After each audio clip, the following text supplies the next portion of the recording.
여기까지 와서 이러셔야겠어요. 그러게요. 어머니 이렇게 가시면 저희는 어떻게 해요? 아니, 여행 잘 오셔서는? 이해가 안 되네? 혹시 애들 좀 봐달라고 한 것 때문에 그러세요? 아, 그럼 내일부터는 봐달라고 부탁 안 드릴게요. 진짜 서운하게 왜 그러세요? 너희 같이 여행 오자고 했으면 엄마 의견도 좀 들어줘야 하는 거 아니야? 엄마한테는 애들 쫓아다니게 하고 너희만 그렇게 쇼핑하러 돌아다니면 어떡해? 나한테 이 여행이 어떤 의미인데? 나도 야시장 가보고 싶고 맛있는 음식도 이것저것 먹어보고 싶고 나도 여행 즐길 줄 알아. 너희만 해외여행 와보고 싶었던 거 아니라고. 오늘 이야기 속 주인공은 65세 오영실 씨입니다. 그리고 그녀의 아들 박민규, 며느리 서보경에 대한 이야기입니다. 남들은 자식들이 환갑이라고, 칠순이라고 여행 보내주고 그런다던데, 오 씨의 아들은 오히려 오 씨의 등골을 빼먹는 것으로도 부족해서 함께 간 여행에서는 부모의 짐짝 취급이었습니다. 오 씨는 왜 자신의 돈을 들여가면서 이런 취급을 받아야 하는지 억울했습니다. 시간을 되돌릴 수 있다면 아들이 공짜로 데려가 주겠다고 해도 절대 함께 가지 않을 것입니다. 오 씨가 얼마나 이번 여행을 기다렸는지 아는 아들이 이렇게 여행을 망쳐버린 게 더욱 슬펐습니다. 아들 며느리 위한다고 함께 한 여행이었는데 이토록 후회될 줄은 몰랐죠. 오 씨는 65세가 될 때까지 가까운 나라라도 해외여행을 가본 적이 한 번도 없었습니다. 젊어서는 먹고 사는 게 바빠 그런 생각을 해본 적도 없었고 나이 드니 엄두가 나지 않았죠. 하지만 죽기 전에 한 번은 꼭 가보고 싶은 생각은 있었습니다. 그러던 차에 마침 미국에서 사는 고향 친구에게서 오랜만에 전화가 왔습니다. 전에 미국에 한번 와보고 싶다고 했잖아. 그랬지. 우리 딸도 결혼해서 이제 따로 살거든. 언니 미국에 한번 놀러 와. 그럼 숙소도 필요 없고 내가 좋은데 구경 많이 시켜줄게. 해외여행을 가보고는 싶었지만 미국처럼 먼 나라는 생각도 못했었던 오 씨였습니다. 일본이나 중국 이런 데만 떠올렸었죠. 딱 비행기값만 내면 다른 건 내가 다 책임질게. 오 씨도 솔깃하지 않을 수 없었습니다. 그래? 미국 너무 멀어서 비행기 표도 비싸지 않아? 그래도 여행도 한 살이라도 젊었을 때 해야 뭐 하나라도 더 구경하고 그러지. 언니 그동안 돈 모아서 어디다 써? 어디다 쓰긴 다 못 쓰면 우리 아들 주는 거지. 아이고 아들도 다 컸는데 주긴 뭘 줘. 언니 인생은 인생 아닌가? 그 말이 맞는 듯 했습니다. 이제는 뒷바라지 해야 될 자식도 없는데 여행 한번 마음대로 하지 못할 이유가 없었습니다. 나 그럼 정말 미국 가도 돼? 그럼 당연하지. 올 거야? 오면 너무 좋을 것 같아. 아직 구체적인 계획도 없었지만 오 씨는 마음이 둥실둥실 뜨는 기분이었습니다. 생각만 해도 설레었습니다.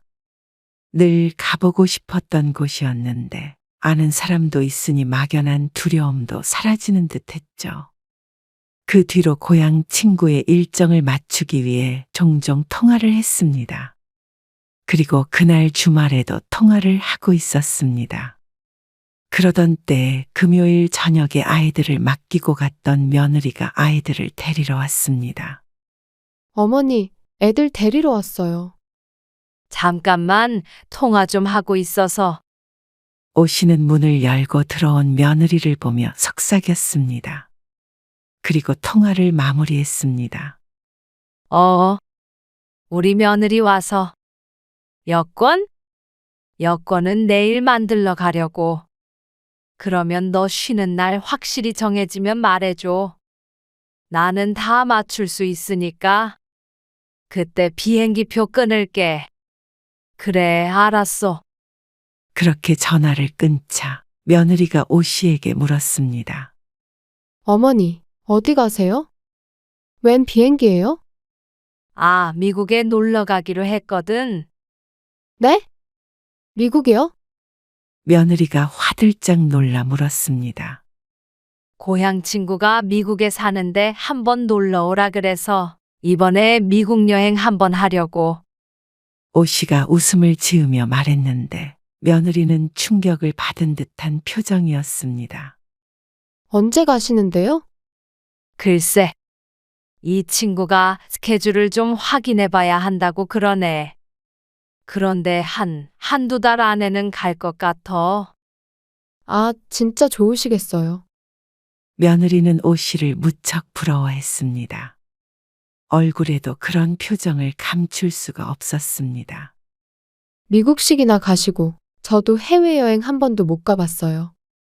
그러자 오 씨도 얼굴에서 웃음을 지웠습니다. 어쩌다 보니 자랑을 하는 것 같아서 말이죠. 저는 미국은 꿈도 못 꾸고, 가까운 일본이라도 가봤으면 소원이 없겠네요. 그러면서 한숨을 쉬니 오 씨의 마음에 돌덩이가 앉은 듯 했습니다. 아, 너희도 가면 되지. 앞으로 갈 날이 많을 거 아니야. 많긴요. 우리 정우랑 윤우 이제 학교 들어가고 하면 돈 들어갈 데가 얼마나 많겠어요. 해외여행 가려면 아무리 못해도 몇백은 들 텐데. 오 씨가 알기론 그리 어려운 형편도 아니었지만 며느리는 계속 돈 얘기를 하며 부러워했습니다. 마음이 불편하고 무거웠습니다. 앞으로는 여행 얘기는 되도록이면 하지 말아야겠다고 다짐했죠. 그런데 그 다음 주말이 되었을 때 아들 며느리가 집으로 찾아왔습니다. 몇 시간만 애들 좀 봐달라고 하길래 알았다고 한참이었습니다. 근데 엄마, 미국 간다면서요? 아들이 아이들을 놓고 바로 가지 않고 자리 잡고 앉더니 물었습니다. 제가 말했어요. 어머니. 너무 부러워서. 자꾸 왜 그래? 지난주부터 아주 그냥 저를 들들 볶아요. 자기도 가고 싶다고. 아들이 지겹다는 듯이 말했습니다. 그러자 그런 아들을 흘겨보며 며느리가 맞받아쳤습니다. 아니, 나도 그동안 애 키운다고 바쁘고 그래서. 그런데 한 번도 가보지도 못하고 늙어 죽겠어? 또 뭘 그렇게까지 말해. 우리가 그렇다고 여행 안 가? 지난번에도 제주도 갔다 왔잖아. 아, 제주도 안 가본 사람이 어딨어? 내 주변에 애엄마들 보면 해외여행 한 번도 안 다녀온 사람 없어. 나만 안 가봤어. 나만. 며느리가 투덜투덜 대자 아들이 오 씨에게 말했습니다. 아, 엄마도 참. 그냥 다녀오시면 되지 그걸 뭘 또 자랑을 하셔가지고. 오 씨는 억울했습니다. 진짜 자랑은 해보지도 못했으니 말이죠. 어제도 그것 때문에 한바탕 했어요. 그랬어? 자랑하려던 건 아닌데. 너희도 같이 갈래? 오 씨가 머뭇거리면서 말하자 아들이 손을 휘 저으며 말했습니다. 미국은 무슨 미국이에요? 그 정도 여유가 어딨어요. 나도 여유 있어서 가니. 더 늦을까봐 가는 거지. 어머니, 가실 때 돈 좀 더 쓰셔서 저희 좀 데려가 주세요. 며느리가 농담 반 진담 반 웃으면서 말하자 아들이 핀잔을 줬습니다. 조금 더 쓴다고 우리 네 식구가 미국을 가? 아이고, 나도 돈만 많으면 다 데리고 가고 싶다. 아무튼 부럽네요. 여보, 우리는 그냥 태안이나 다녀오지. 또? 아들까지 그러니 오 씨는 심란한 마음이었습니다. 진심인지 모르겠지만 자꾸만 부럽다 데리고 가라 하는 바람에 오 씨는 고민 아닌 고민이 됐죠. 그런데 그게 진심이었다는 걸 며칠 뒤에 알게 됐습니다. 어머니, 아들 며느리가 다녀간 지 일주일도 지나지 않았을 때 며느리에게서 전화가 왔습니다. 무슨 일 있니? 저희도 좀 보탤 테니까. 미국 말고 동남아로 가시면 안 될까요? 저희랑 같이요. 뜬금없는 며느리의 말에 오 씨가 말문이 막혀 대답을 못했습니다. 솔직히 미국에 갈 돈이면 저희 다 같이 동남아 갈 수 있잖아요. 나는 비행기표만 끊고 거기서는 친구네 집에 있기로 한 거야. 에이, 비행기표만 해도 차이가 어마어마하죠. 그리고 그런다고 진짜로 가서 돈 한 푼 안 쓸 수도 없잖아요. 그건 며느리의 말이 맞았지만 그렇다고 해서 미국행을 이렇게 포기할 수는 없었습니다. 이번에 친구 스케줄이 나와서 벌써 오늘 비행기표 예약 도와주기로 했어. 친구가 미국에 사는 거면 다음에 가셔도 되잖아요. 기회가 이번만 있는 것도 아니고요. 안 그래도 정우가 저번에 그러더라고요. 친구가 태국 갔다 왔다고 자랑을 그렇게 했다고. 왜 우리는 한 번도 안 가냐 그러는데 제가 너무 속상했어요. 그리고 저희가 공짜로 간다는 게 아니고요. 당연히 돈 보태죠. 너희가 식구가 넷이나 되잖아. 내시니까 저도 능력 닿는 데까지는 보탤게요. 그러니까 어머니가 이번에 좀 저희 가족 위해서 양보해 주시면 안 될까요? 오 씨가 선뜻 대답을 못하자 며느리는 죽는 소리를 이어갔습니다. 미국에 가기로 한 뒤로 이런저런 책도 보고 휴대폰으로 찾아보기도 하고 했는데 그 시간들이 떠올랐습니다. 그 설레었던 감정이 곤두박질 치는 듯 했습니다. 하지만 자식들이 그렇게 원한다는데 자기만 홀랑 미국 여행을 떠난다고 해도 눈에 밟혀 마음 편히 즐길 수도 없을 것 같았습니다. 그러면 어디로 가려고? 그러자 며느리의 목소리가 밝아졌습니다. 아, 네. 어머니, 제가 찾아봤는데요. 베트남이 비행기표가 싸더라고요. 휴양지라서 볼거리도 많고요. 비행기도 미국이랑 비교하면 훨씬 짧죠. 그래, 베트남. 알았어, 같이 가자. 감사해요, 어머니. 저희가 어머니 날짜에 휴가 맞춰볼게요. 그리고 여행 계획은 저희가 짤게요. 어머니는 아무것도 신경 쓰지 마세요. 얼른 여권도 만들어야겠다.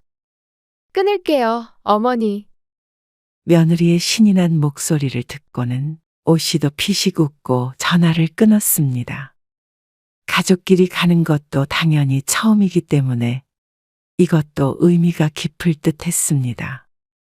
나중에 고향 친구에게 연락을 하자 친구는 무척이나 아쉬워했습니다. 다음에는 꼭 와. 알았어, 미안해. 아, 정말? 못 본 지 10년은 됐는데? 내가 언니 어디 데리고 갈지 다 알아보고 있었는데.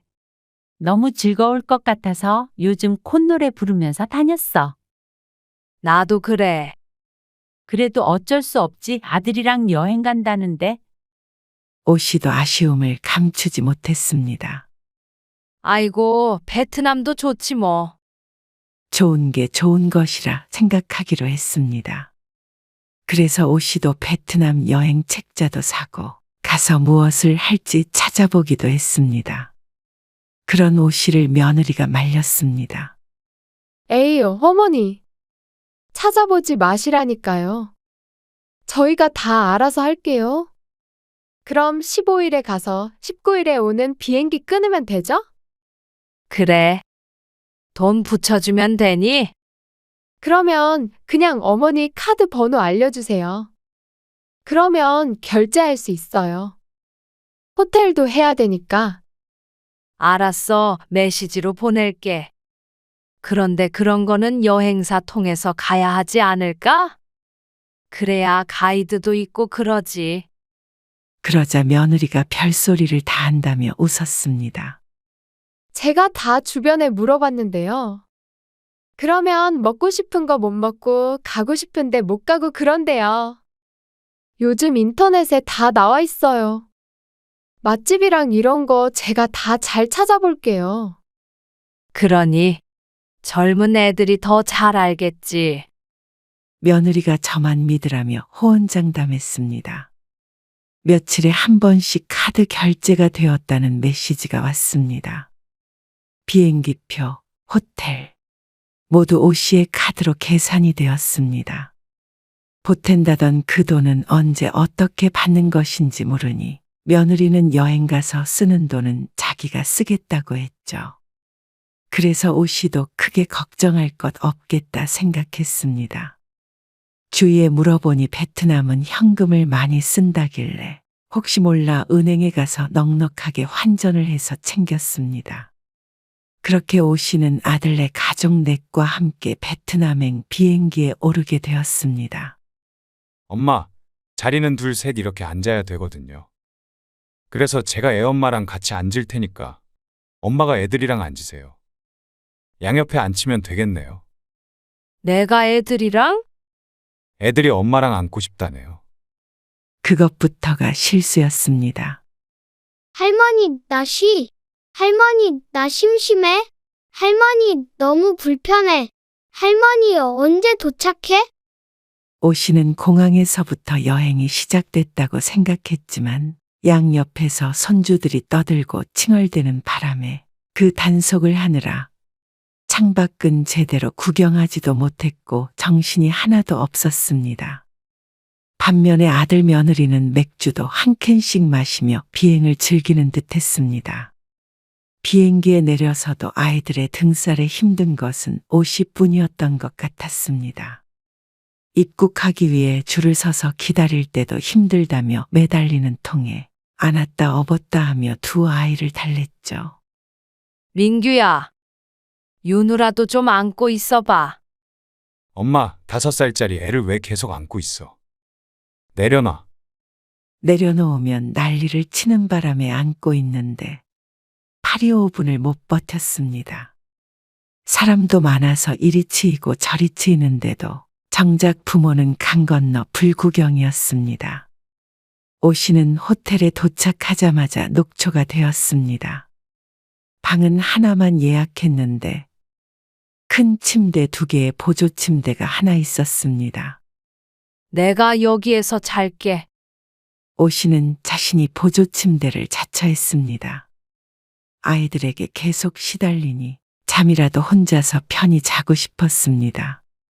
집 놓고 마켓에 갔다 오죠. 쇼핑이요.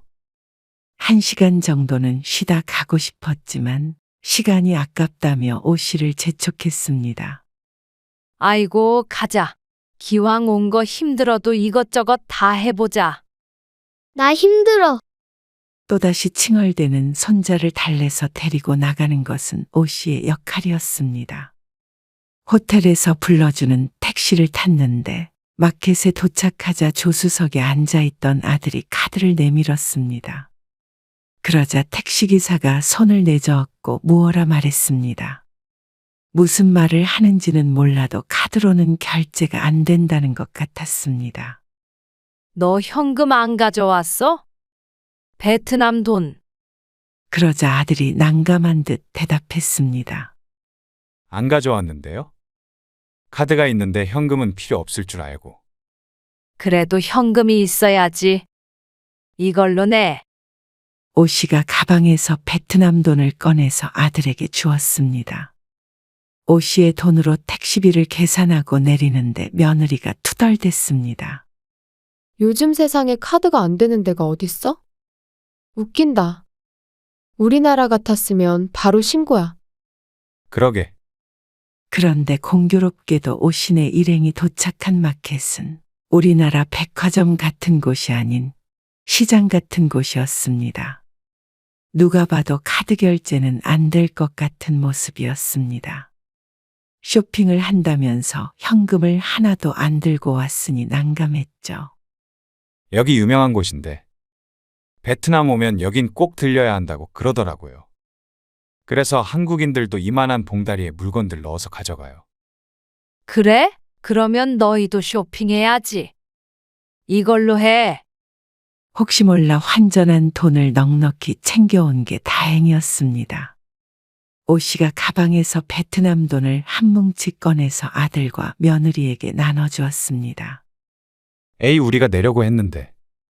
일부러 안 가져온 거 아니에요. 알죠?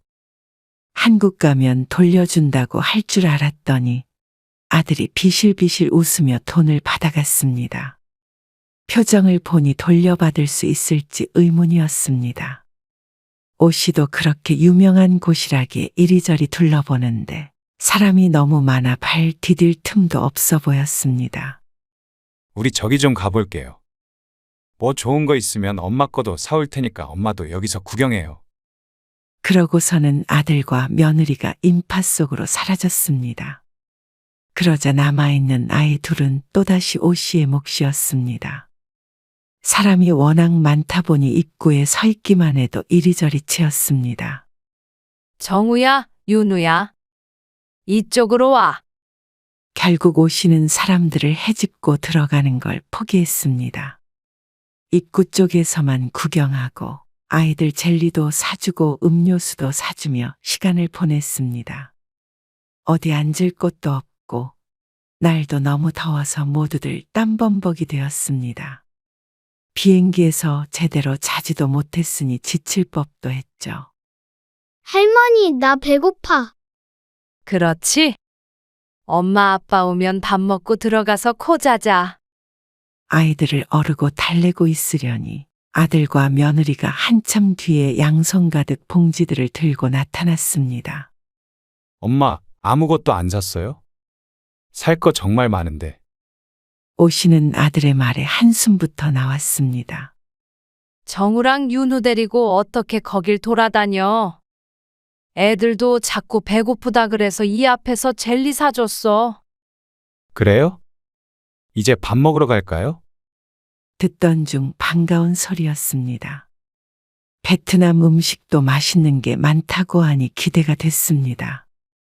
그런데 왜 여기로 왔어? 잠시 뒤 오씨는 베트남 식당이 아닌 서양식을 파는 식당에 와 있었습니다.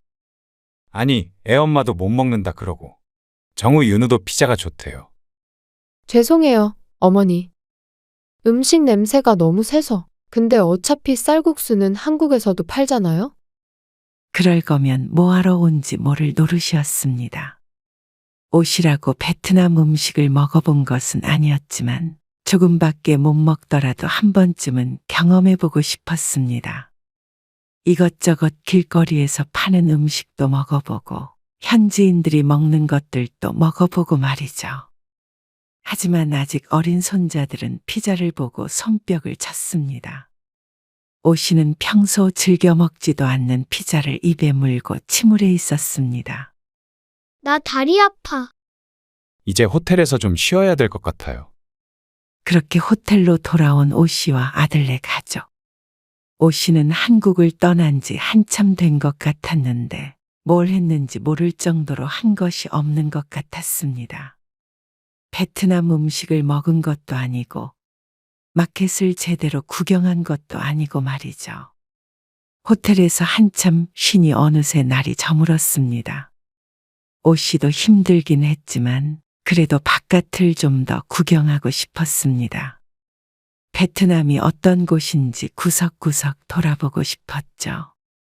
손자들은 침대에 누워서 휴대폰을 보느라 정신이 없어 보였고 아들과 며느리도 누워서 쉬다가 몸을 일으켰습니다. 그런데 야시장은 한번 가봐야 할 것 같은데. 가까운 곳에 유명한 야시장이 있다는데. 그 말에 오씨도 눈이 번쩍 트였습니다. 여행 책자에서 보았는데 가장 인상 깊었던 것이 바로 야시장이었습니다. 꼭 가보고 싶었습니다. 아, 맞아. 나도 가보고 싶었는데 너무 재밌을 것 같아. 근데 밤인데 애들 데리고 나가기 좀 위험하지 않을까? 그래도 사람이 많을 텐데 괜찮지 않을까? 엄마도 좀 찾아봤는데 애고 어른이고 사람들이 하도 많아서 위험하지는 않을 것 같던데. 근데 사람이 많으니까 오히려 위험한 거 아니에요? 아들은 근심 걱정이 많아 보였습니다. 아무래도 우리나라가 아니기 때문에 조심스러워 보였습니다.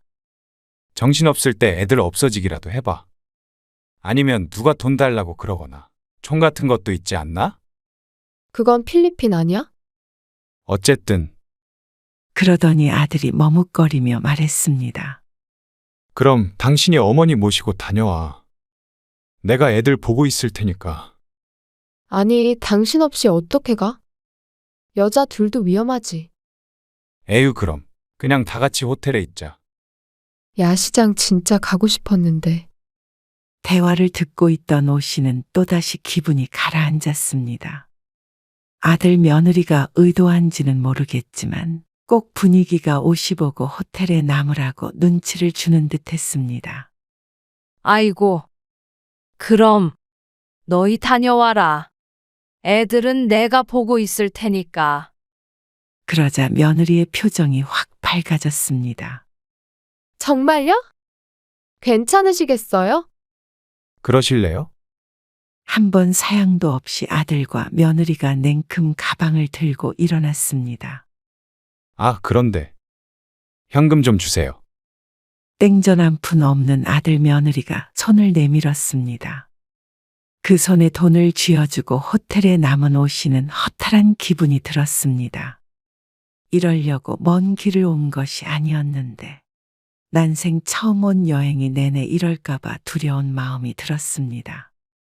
내가 뭐 하고 있는지 모르겠다. 호텔에서 할 일도 없으니 잠이나 자고 내일 아침 일찍 일어나야겠다 싶었습니다. 아이들을 씻기고 재운 뒤에 오 씨도 보조 침대에 누웠습니다. 그때까지도 아들과 며느리는 오지 않고 있었습니다. 걱정이 되어 전화해 봤더니 무척이나 신나 보여서 전화를 끊고 눈을 감았습니다. 종일 피곤했던 오 씨는 까무룩 잠이 들었습니다.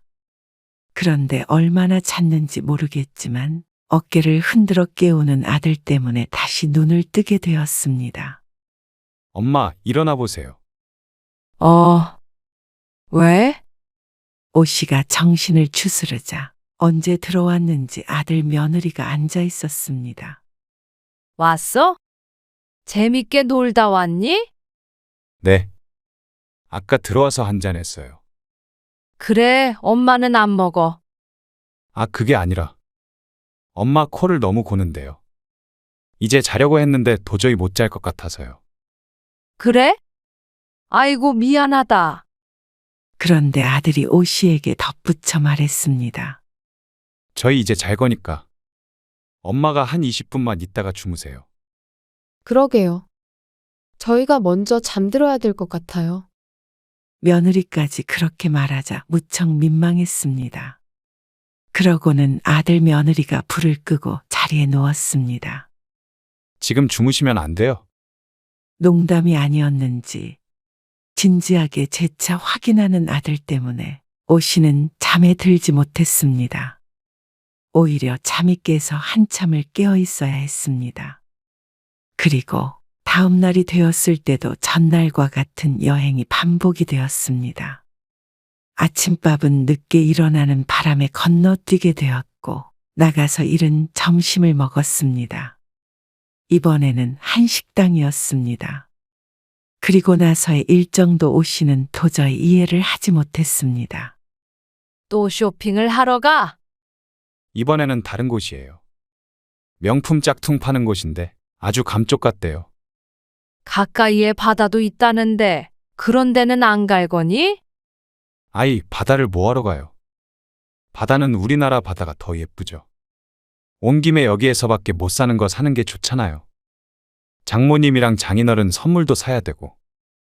그럴 거면 뭐하러 베트남까지 와? 좀 해외여행답게 유람선이나 뭐 그런 것도 타고 바다에서 수영도 하고 싶은데. 아, 그래요. 근데 이번 여행은 저희가 계획하기로 한 거니까 좀 맞춰주세요. 다 원하는 곳으로 갈 수는 없잖아요. 그리고 저희 선물을 아직 못 사서. 그럼 엄마 가기 싫으시면 차라리 애들 데리고 호텔에 계실래요? 어이가 없었습니다. 내가 호텔에 있으려고 왔니? 나도 여기저기 돌아다니고 싶어. 이럴 거면 차라리 가이드 통해서 왔으면 좋았잖아. 너희가 짠 일정이 다 이래? 혹시 돌아갈 때까지 이런 것만 할 거니? 오 씨가 상상했던 여행이 아니었습니다. 그러자 며느리의 대답이 황당했습니다. 어머, 어머니. 촌스럽게 왜 그러세요? 어머니 거도 사올게요. 그래요, 엄마. 호텔에 들어가 있어요. 그러고는 오 씨의 돈가방을 들고 가버렸습니다. 오 씨는 그런 아들 며느리를 황망하게 쳐다보았습니다. 뭐 저런 것들이 다 있나 싶었습니다. 할머니, 다리 아파. 여기까지 와서 호텔에서 애만 보다가 돌아가게 될 줄은 몰랐습니다. 아직 이틀이 남아있긴 했지만 이대로라면 불보듯 뻔했습니다. 참 괘씸했습니다. 게다가 쇼핑 가서 사오는 것이라고는 지들 신발, 옷, 그리고 사돈네 선물. 전부 다 오 씨의 돈으로 사면서 정작 오 씨를 위한 건 단 하나도 사오지 않은 아들 며느리였습니다. 아주 물 만난 물고기들 같았습니다. 애도 맡길 수 있겠다, 공짜겠다. 베트남 여행은 지들 둘만 즐기고 있었습니다. 자기가 다 알아서 하겠다더니 오 씨가 원하는 건 단 하나도 하지 못했습니다. 한참 뒤에 아들이 돌아왔습니다. 엄마, 이따가 밤에 저랑 같이 야시장 가실래요?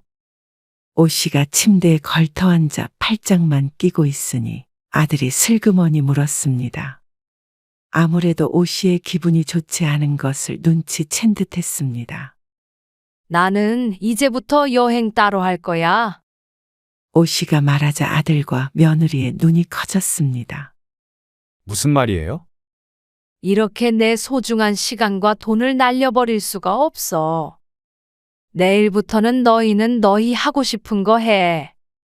나는 따로 다닐게. 말이 돼요? 오 씨는 마음을 먹었습니다. 그래도 하루 있었다고 무서움은 거의 없었습니다. 주변에 한국 사람들도 정말 많아서 충분히 도움을 받을 수 있을 것 같았습니다. 아니, 엄마 혼자 어떻게 다니신다고요? 아들은 황당해했습니다. 알아서 할게. 나도 하고 싶은 거 다 해보고 싶어. 내 가방 줘. 오 씨는 아들이 들고 있던 돈 든 가방을 가져왔습니다. 그리고 그 안에서 지폐를 조금 꺼내서 주며 말했습니다. 자, 일단 이거 받아. 내일부터는 나도 현금이 있어야 되니까. 너희도 우선 이걸로 좀 쓰고 내일부터는 부족하면 카드로 돈을 뽑든 해서 환전해서 써. 여기까지 와서 이러셔야겠어요? 어머니, 이렇게 가시면 저희는 어떻게 해요? 카드로 돈 못 뽑으면 저희 땡전 한 푼도 없잖아요. 오 씨의 기분보다는 당장 써야 할 돈이 더 문제인 듯 했습니다. 여행 잘 오셔서는 이해가 안 되네. 혹시 애들 좀 봐달라고 한 것 때문에 그러세요? 아, 그럼 내일부터는 봐달라고 부탁 안 드릴게요. 진짜 서운하게 왜 그러세요? 아들은 오히려 오 씨에게 화가 나 보였습니다. 그래서 야시장에도 같이 가자고 말씀드렸잖아요. 돈 내주셨다고 이런 식으로 하시는 거는 꼭 절 무시하시는 것 같네요. 돈도 이거 주면서 알아서 하라니. 오 씨도 할 말은 많았습니다. 너희 엄마 미국 가려던 거 붙잡고 같이 베트남 오자고 했으면 엄마 의견도 좀 들어줘야 하는 거 아니야? 엄마한테는 애들 쫓아다니게 하고 너희만 그렇게 쇼핑하러 돌아다니면 어떡해? 나한테 이 여행이 어떤 의미인데? 아니, 그러면 미국에 가시지 왜 저희랑 여기 오셨어요? 쪼잔하게 그러시는 거 아니에요. 그깟 돈 가지고 사람 우스워지게 이러지 마세요. 그리고 저희도 어머니한테 맞추느라 여행 충분히 못 즐겼어요. 황당해서 말도 안 나왔습니다. 그래? 그럼 돈 가지고 쪼잔하게 한번 해볼까? 너희가 여기 와서 쓴 돈들 다 돌려줘. 그리고 호텔도 나는 따로 잡을 테니까 이 반값도 내 통장에 넣어. 현금은 없어도 입금은 할 수 있을 거 아니야? 내일 돈 못 뽑으면 연락해라. 입금해주면 그만큼 줄 테니까. 그래도 타국에서 애들 데리고 돈 없이 돌아다닐 순 없으니까 말이다. 아니, 어머니, 그건 아니죠. 어머니가 호텔비 내주시기로 했잖아요. 그리고 쇼핑한 거는 이거 얼마 하네요. 그니까 얼마 안 하는 거 달라 이 말이야. 돈 가지고 쪼잔하게 한다며? 그러니까 너희 기대에 부응해 주겠다는 거 아니니? 아니, 여행 데려와 준다더니 이렇게 내팽개치면 완전 사기죠. 비행기도 나는 따로 앉아서 갈 테니까 너희도 여행 잘해라. 애들 잘 챙기고. 그럼 나는 나가볼게. 아들과 며느리가 붙잡았지만 오씨는 그 호텔을 나와버렸습니다. 그리고는 길에 있던 한국인 가족에게 물어 한 골목 떨어진 곳에 있는 큰 호텔로 들어갔습니다. 다행히도 바로 체크인을 할 수 있었죠. 그리고 다음 날도 그 한국인 가족들에게 도움을 받아서 현지에 있는 가이드를 구해 새로운 여행 계획을 짤 수 있었습니다. 아침 일찍 아들에게 전화가 와서 이제라도 돌아와라. 애들 때문에 우리끼리 다니기 힘들다. 엄마도 혼자서 어떻게 다니냐 했지만 오씨는 걱정 말라며 전화를 끊었습니다. 그리고 결과적으로는 반쪽이었지만 나머지는 오씨가 원하는 대로 가이드와 함께 다양한 관광도 할 수 있었고 여러 베트남 음식도 먹을 수 있었죠. 남은 일정이 길지 않아서 아쉬울 따름이었습니다. 그래도 더 늦기 전에 결단을 해서 그나마 만족스러운 여행을 했죠. 그리고 한국으로 돌아올 때는 공항에서 만난 아들과 며느리가 오씨에게 하소연을 했습니다. 엄마 때문에 여행 다 망쳤어요. 애들도 힘들게 하고. 왜 돈 못 뽑았니? 아니요, 뽑긴 했는데. 그러면 결국 애를 봐줄 사람이 없었고 돈도 아까워서 혼났다는 말이었겠죠. 오씨는 있던 정도 다 떨어지는 것 같았습니다. 내 계좌번호 알지? 와서 쓴 비용이랑 호텔비는 꼭 입금해줘라. 비행기 값은 안 받을 테니까. 그러자 아들도 며느리도 난리를 쳐서 주변 사람들이 쳐다볼 정도였습니다. 오씨는 그런 아들 며느리를 모르는 척하고 따로 수속을 했습니다. 그리고는 가보지 못한 미국을 떠올렸습니다. 처음에 조금 서운하더라도 오씨의 계획대로 했으면 사이가 틀어질 일도 없었고 여행의 후회가 남을 일도 없었습니다. 이내 오씨는 고개를 내저었습니다. 그래도 나중에는 충분히 재미있었고 이번 여행이 끝이 아님을 알았습니다. 이제는 아들 물려줄 생각 말고 오씨의 인생도 충분히 즐기면서 살기로 마음먹었습니다. 오씨도 저밖에 모르는 아들 때문에 자신을 희생하며 살고 싶지 않았습니다.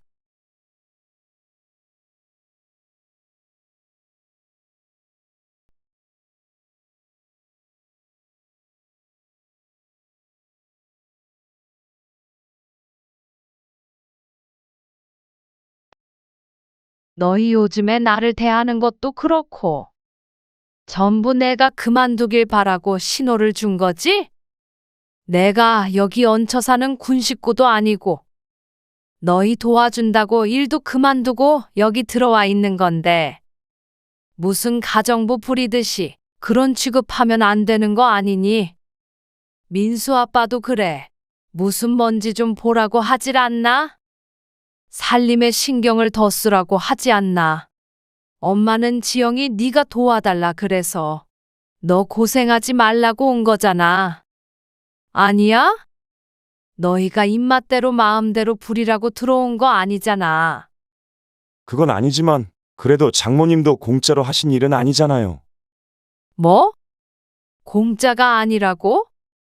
그러면 너희는 나를 월 60만 원에 부릴 수 있는 입주도우미쯤으로 생각하는 거야? 아니, 300만 원 주는 입주도우미한테도 그렇게는 말 못해. 그래도 저희가 아예 안 드린 것도 아니고. 그래도 장모님 생각해서 최대한으로 드린 거예요. 그러면 저희도 살림은 이러이렇게 했으면 좋겠다 하고 말씀드릴 수는 있는 거잖아요.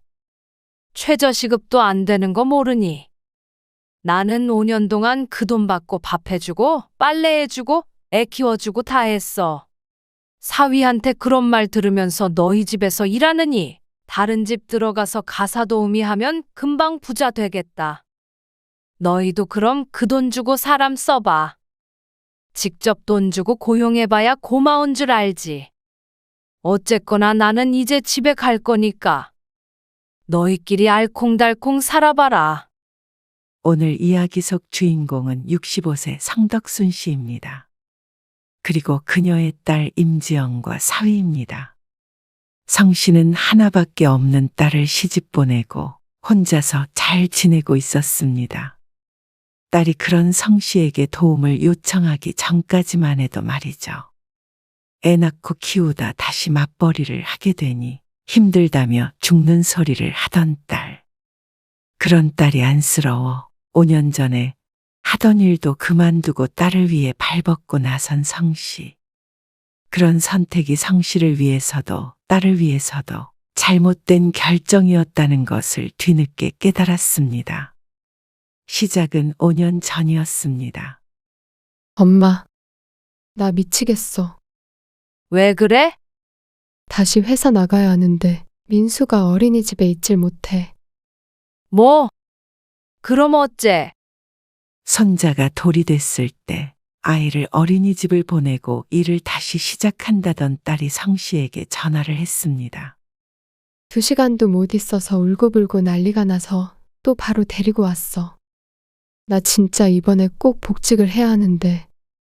딸은 무척 괴로운 목소리로 하소연했습니다. 그래서 말인데 엄마가 좀 도와주면 안 될까? 민수가 4살은 돼야 어린이집 갈 수 있을 것 같아. 성 씨는 딸의 부탁에 당황했습니다. 성 씨도 도와주고 싶지만 일을 하고 있기 때문에 그럴 상황이 되질 않았습니다. 엄마도 도와주고 싶은데 일 때문에 하루 종일 봐주는 건 힘들 것 같은데. 아니면 오후에 잠깐씩 봐주는 건 안 될까? 그건 의미가 없지. 내가 회사에 가야 하니까. 엄마 어차피 이번 여름까지만 도와주기로 한 거 아니야? 그러면 내가 가을에 복직할게. 친한 친구의 삼계탕 집에서 일을 도와주고 있던 성 씨였는데 매년 바쁜 여름 몇 달만 일을 하고 있었죠. 그런데 내년에도 해야 하는데. 그러면 그때까진 괜찮니? 그러자 딸이 말했습니다. 아니, 그래도 몇 년은 좀 도와줄 수 없을까? 그러면 성 씨에게 일을 그만두라는 소리와 같았습니다. 나름 노후 대비를 한다고는 했지만 60세 젊은 나이에 일을 안 하고 사는 건 불안한 일이었죠. 민수 아빠랑 상의해봤는데 우리가 많이는 아니어도 매달 60만 원씩 엄마한테 주면 어때? 어차피 엄마 여름에만 거기서 일하는데 매달 받으면 그게 더 나을 수도 있지. 우리도 그 이상은 힘들어. 그렇게 되면 맞벌이하는 의미가 없으니까. 하지만 애 키우는 것이 보통 일이 아니라 그 정도는 터무니없는 금액인 것을 성 씨도 알고 있었습니다. 그래도 남도 아닌 내 딸을 도와주는 일이니 돈으로만 계산할 수는 없는 노릇이었습니다. 그래, 알았어. 언제부터 가면 되겠어?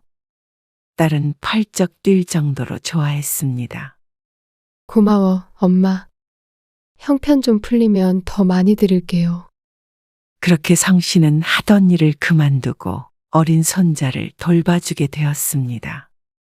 그런데 처음에는 하루 종일 손자 민수만 돌보다가 딸이 퇴근하면 집으로 돌아가곤 했는데 나중엔 일이 커졌습니다. 엄마, 그냥 평일에는 우리 집에서 지내면 안 돼. 성 씨가 딸의 집으로 출퇴근한 지 한 달 만이었습니다. 이왕 애 보는 거, 남는 시간에 우리 집 살림도 해주고 그러면 좋잖아. 저녁까지 차려주고. 그러려면 엄마도 계속 왔다 갔다 하면 힘드니까. 들어와서 지내. 딸은 점점 더 요구하는 것이 많아졌습니다.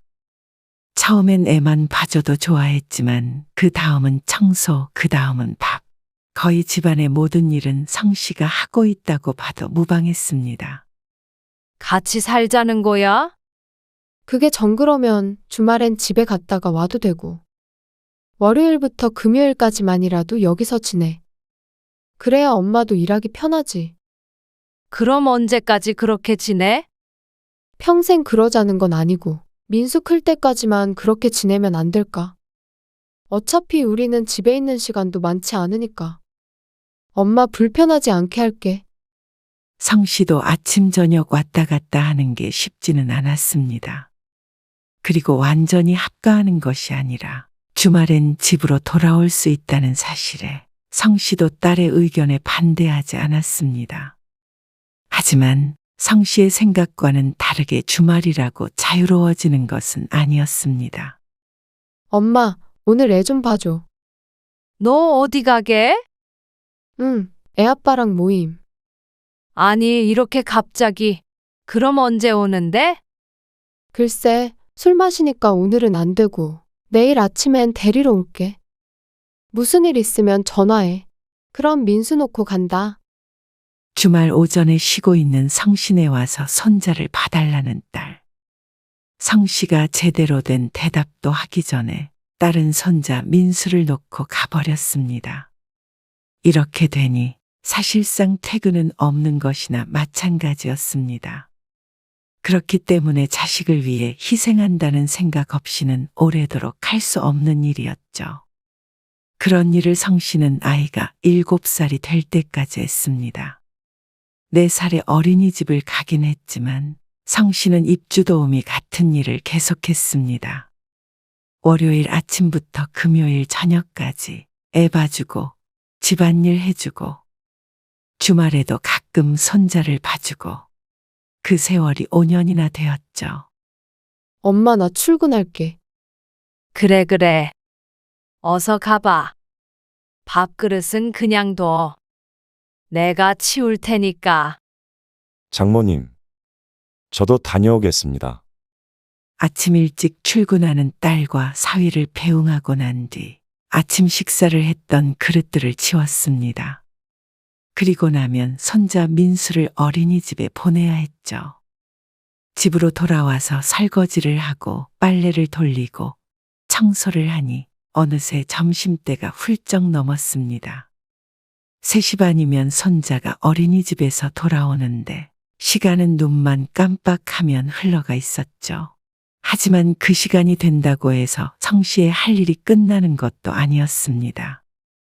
얘 민수야, 이제 얼른 들어가자. 할머니 밥 해야 돼.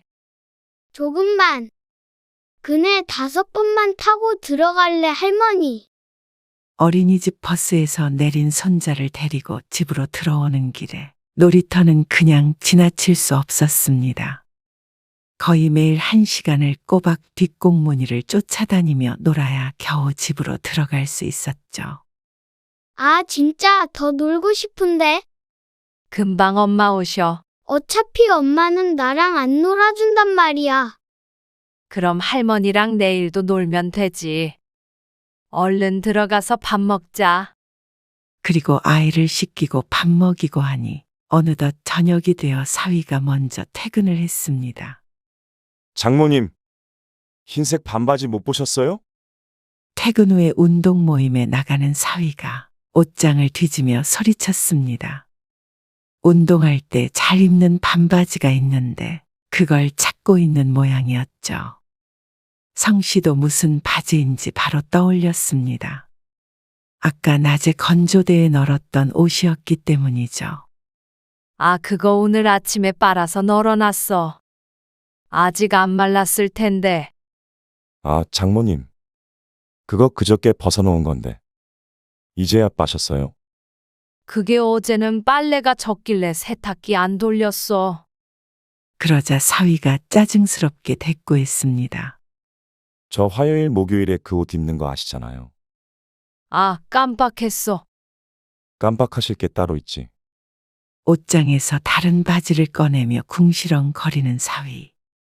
그런 사위를 바라보며 성씨는 멋쩍은 웃음을 지었습니다.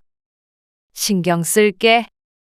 네, 그리고 사위가 옷을 갈아입고 나가자마자 얼마 안 돼서 딸이 퇴근했습니다.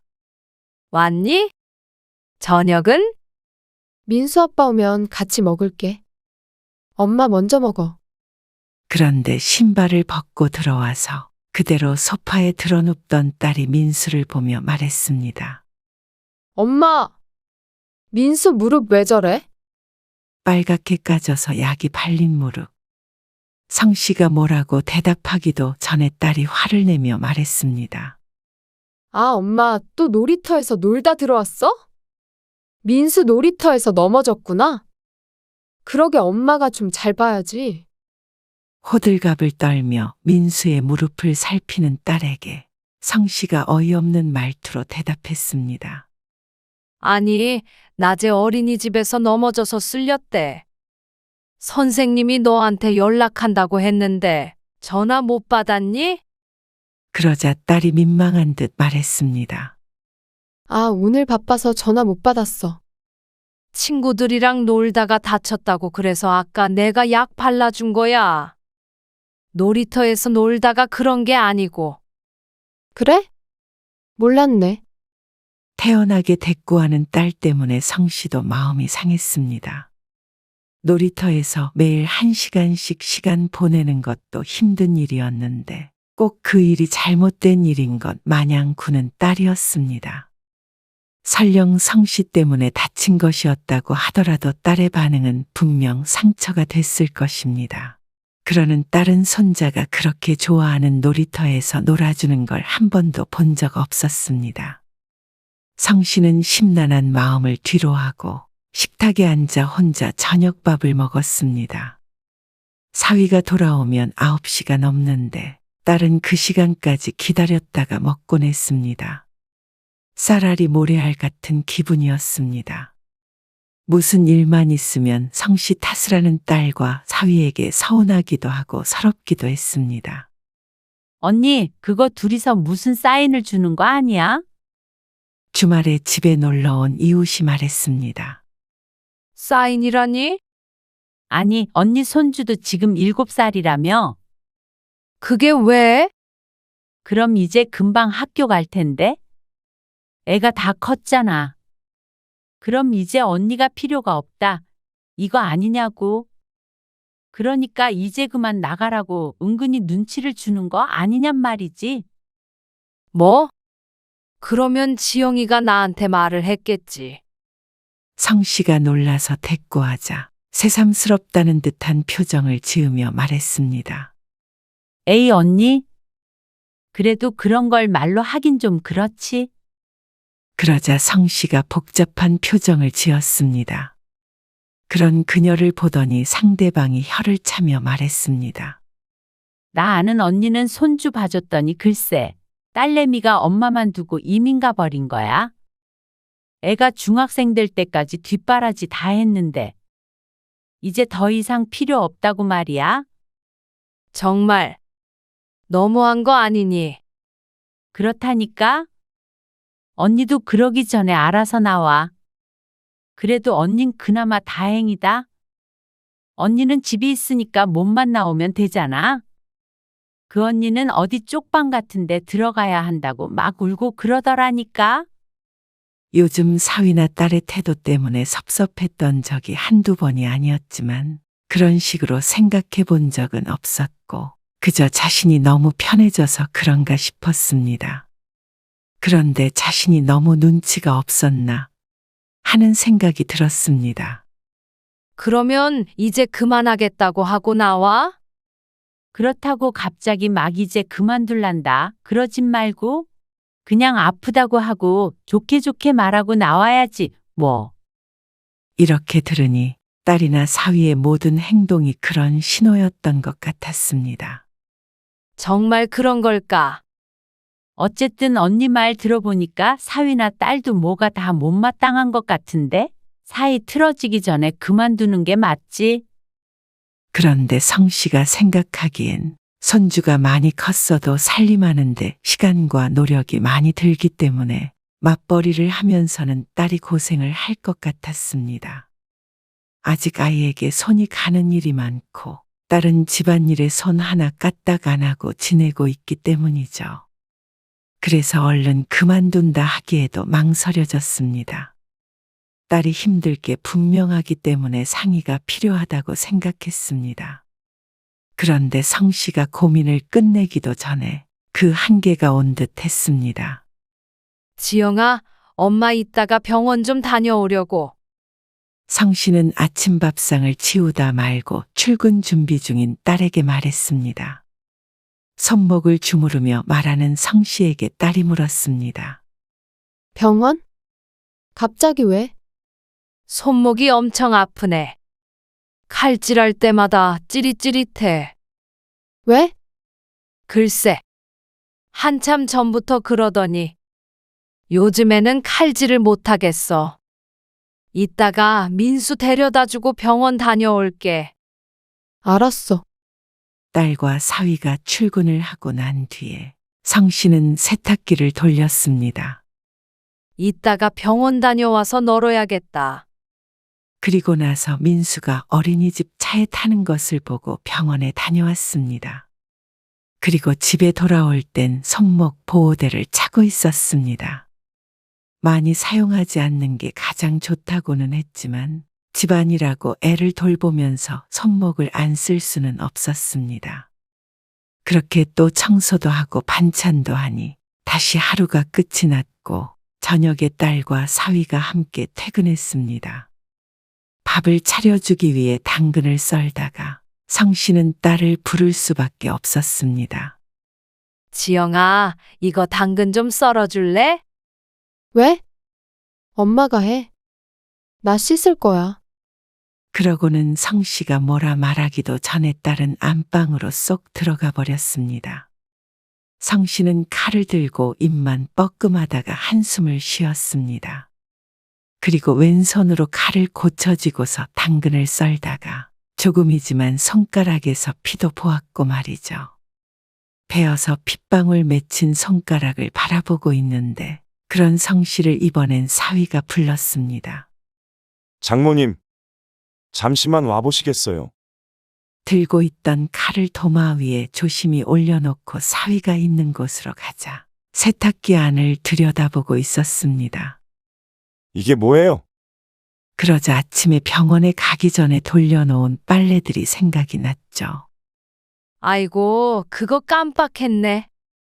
아침에 널어야 했었는데 병원에 갔다 오는 바람에. 그러자 사위가 잔소리를 시작했습니다. 이거 여름에 이렇게 세탁기 안에 두시면 냄새나요. 다시 돌려야겠다. 병원에 갔다 왔다는 성씨의 말에도 어디가 어떻게 아픈지는 사위의 안중에 없는 것 같았습니다. 그리고 성씨가 깜빡했다는데도 불구하고 사위는 말을 멈추지 않았습니다. 지난번에도 운동 갈 때 입은 티에서 냄새나서 아주 창피해서 죽을 뻔했어요. 뛰다 보면 다른 사람들이랑도 부대끼고 그러는데 그랬어? 내가 정신이 없네. 그러니까 빨래를 제때제때. 아, 알겠어. 지금 다시 빨아서 널면 되지. 사위의 잔소리 이절이 시작되려고 하자 성씨가 황급히 말을 막았습니다. 그런데 이절이 끝이 아니라 3절이 기다리고 있었죠. 그리고요, 장모님, 잠깐 이리로 와보세요. 그러더니 거실로 끌고 가는 사위. 벽걸이 TV 뒤에 손가락을 대더니 검지손가락으로 슥 하고 쓸어내렸습니다. 그리고는 그 손가락을 성씨 얼굴 앞에 내밀었습니다. 제가 말씀 안 드리려고 했는데요. 기왕 하시는 거 이런 데까지 좀 신경 써서 해주셨으면 좋겠어요. 이것 보세요. 제가 며칠 전부터 봤는데 이거 다 애가 만지고 그 손이 또 입에 들어가고 하면 다 같이 먼지 먹고 사는 거예요. 청소하실 때 한 번씩 닦아주시면 좋잖아요. 성씨는 황당함에 입만 벌리고 있었습니다. 이런 소리는 누구에게도 들어본 적이 없었는데 다른 사람도 아닌 사위에게 들을 것이라곤 상상도 못했습니다. 성씨가 대답도 못하고 어버버 하고 있는데 사위가 부엌을 힐끔거리면서 한마디 더 보탰습니다. 그리고요, 저기 식칼도 저렇게 두면 민수가 만져요. 갑자기 부르길래 칼질을 하다 말고 내려놓고 온 것인데 그걸로 트집을 잡으니 기가 막혔습니다. 이웃의 말처럼 이제 그만하고 나가라는 사인인가 싶었습니다. 그게 아니라면 말이 되지 않았습니다. 딸이 곧 씻고 나와 사위도 잔소리를 멈췄지만 성 씨의 마음은 요동쳤습니다. 정말 너무했습니다.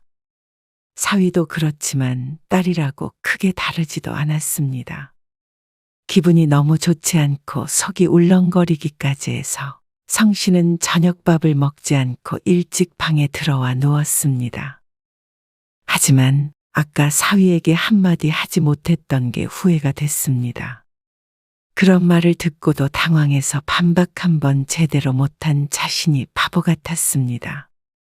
마음이 미어지는 것 같았고 딸도 사위도 보고 싶지가 않아졌죠. 정말로 나갈 때가 됐나 보다 생각하고 있었는데 그날 밤 늦게 딸과 사위의 대화를 우연히 듣게 되었습니다. 정말 듣고 싶지 않았던 뒷이야기였습니다. 우리 내일 여행 갈 때 말이야. 장모님한테도 물어봐야 하나? 엄마 내일 아침에 가는데 뭐하러? 엄마도 집에서 쉬겠지. 그래도 말도 없이 우리끼리만 가기는 좀 찜찜한데. 그러면 어디 갈 때마다 엄마한테 물어보게. 그냥 우리끼리 가. 아, 같이 지내면 이런 게 너무 애매하다니까. 그건 그래. 당신도 많이 불편하지? 그래도 어쩌겠어. 당신이 힘들다며. 다음 날이 주말이라고 늦은 밤까지 안 자고 있었는지 두런두런 들려오는 대화에 거실에 나가려던 성 씨가 다시 방문을 닫았습니다. 성 씨는 눈시울을 붉혔습니다. 딸 키워봤자 소용없었습니다. 그런 딸을 위해서 지난 5년간 60만 원 받아서 장봐가며 밥 먹이고 손주도 대신 키워주며 정성껏 도와줬던 자신의 세월이 너무나도 아까웠습니다. 뜬 눈으로 밤을 지샌 성 씨는 새벽 일찍 짐을 쌌습니다. 주말에 집에 다녀올 땐 별다른 짐 없이 가곤 했는데 큰 가방을 들고 방에서 나오니 딸이 의아해했습니다. 엄마, 그건 뭐야? 어디 멀리 놀러라도 갔다 오시게요. 사위도 마찬가지였습니다. 성 씨는 가방을 그대로 든 채로 대답했습니다. 나 집에 가. 알어. 원래 가는 날이잖아. 아니, 다시 안 올 거야. 뭐, 왜? 딸이 당황해서 물었습니다. 그리고 성 씨는 딸에게 묻고 싶었습니다. 니들은 이제 내가 여기서 지내는 게 싫으니? 갑자기 그게 무슨 말이야? 나도 할 만큼 했고, 민수도 다 컸으니까. 이제 그만하려고. 딸도 사위도 당황했습니다. 사실 성 씨도 밤새 고민했습니다.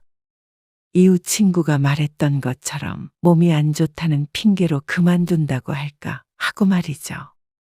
그런데 결론은 딸에게 자신이 그만두는 이유를 말해줘야겠다 싶었습니다. 왜 그만두는지, 뭐가 잘못된 건지 딸이 알아야 한다는 생각이 들었죠. 너희 요즘에 나를 대하는 것도 그렇고, 전부 내가 그만두길 바라고 신호를 준 거지? 내가 여기 얹혀 사는 군식구도 아니고, 엄마는 너희 도와준다고 일도 그만두고 여기 들어와 있는 건데, 무슨 가정부 부리듯이 그런 취급하면 안 되는 거 아니니? 민수 아빠도 그래. 무슨 뭔지 좀 보라고 하질 않나? 살림에 신경을 더 쓰라고 하질 않나? 딸과 사위가 성 씨를 쳐다보고만 있었습니다. 나는 지영이 네가 도와달라 그래서 우리 딸 고생하지 말라고 온 거잖아. 아니야? 너희가 마음대로 부리라고 들어온 거 아니잖아. 그런 식으로 말해서도 안 되고 그렇게 대해도 안 된다고 생각해. 고맙다고는 안 해도 사사건건 트집은 잡지 말아야지. 그러자 사위가 발끈했습니다. 그건 아니지만 그래도 장모님도 공짜로 하신 일은 아니잖아요. 기가 막히고 코가 막혔습니다. 뭐? 공짜가 아니라고? 그러면 너는 나를 월 60만 원에 쓰는 입주도우미쯤으로 생각하는 거야? 그래도 다달이 돈을 준다기에 형편이 넉넉하지도 않은데 기특하다 생각했지만 애초에 그 돈을 받는 게 아니었습니다. 돈을 주니 그 돈으로 성씨를 마음대로 부려먹을 수 있는 권리가 생겼다고 생각하는 듯 했습니다. 하지만 한 달에 60만 원 받아서 이것저것 쓰다 보면 용돈도 못 되는 수준이었습니다. 그래도 저희가 아예 안 드린 것도 아니고, 그래도 장모님 생각해서 최대한으로 드린 거예요. 그러면 저희도 살림은 이러이렇게 했으면 좋겠다 하고 말씀드릴 수는 있는 거잖아요. 그게 최저시급도 안 되는 거 모르니? 너희 집에서 일하느니 다른 집 들어가서 입주도우미 하면 금방 부자 되겠다. 너희도 그럼 그 돈 주고 사람 써. 직접 돈 주고 고용해봐야 고마운 줄 알지.